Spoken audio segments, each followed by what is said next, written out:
আসবো না ডিআইএ অর্থাৎ ডিফেন্স ইন্টেলিজেন্স এজেন্সি।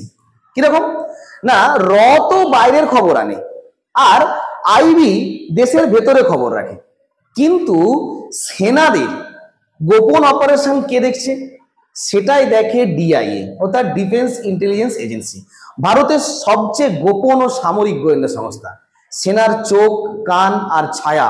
কার্গিল যুদ্ধ 1999, 3 বাহিনীর মধ্যে গোয়েন্দা তথ্যের সমন্বয় নেই। কেন? কারণ সেই সমস্যার সমাধানের জন্যই এই 2002 সালে 5ই মার্চ তৈরি হয় এই ডিআইএ। আর এই ডিআইএ উদ্দেশ্য কি না, সেনাবাহিনীর মধ্যে গোপন তথ্যের আদান প্রদান। আর এটি ভারতের ডিফেন্স মিনিস্ট্রির অধীনে থাকে। আর এই সংস্থার প্রধান যে দায়িত্ব বা কাজ কি না, ভারতের স্থল, নৌ ও বিমান বাহিনীর গোয়েন্দা সমন্বয়। তারপরে আছে সামরিক স্থানে রাডার, সিগন্যাল এবং উপগ্রহ পর্যবেক্ষণ, স্যাটেলাইট। এরপর যুদ্ধের সম্ভাব্যতা ও শত্রুপক্ষের প্রস্তুতি বিশ্লেষণ। তারপরে আছে বিশেষ বাহিনী অর্থাৎ স্পেশাল ফোর্সের গোয়েন্দা সহায়তা। তো অনেকে ভাবে যে ডিআইএ আর র একই কাজ করে, না, কিন্তু বাস্তব হলো দুজনের কাজ সম্পূর্ণ আলাদা।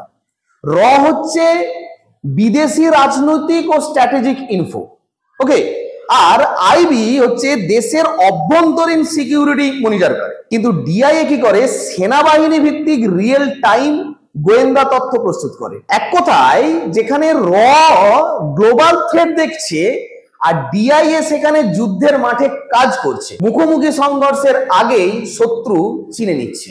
ডিআইএ ব্যবহার করে ভারতের সবচেয়ে অত্যাধুনিক সিস্টেম, কি যেমন রিসার্চ স্যাটেলাইট, তারপরে আছে ইউএভিএস ড্রোনস, তারপরে সিগন্যাট স্টেশন আর এআই ভিত্তিক টার্গেটিং।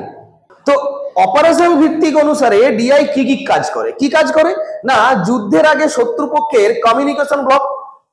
তারপরে 2 নম্বরে আছে সীমান্তে সেনা মুভমেন্ট শনাক্তকরণ করা। তারপর 3 নম্বরে আছে সামরিক অবকাঠামো বিশ্লেষণ, যেমন চীন, পাকিস্তান ইত্যাদি। আর 4 নম্বরে আছে স্পেস ভিত্তিক নজরদারি, সেটা তাতে সাহায্য করে কি না ডিআরডিও এবং ইসরো।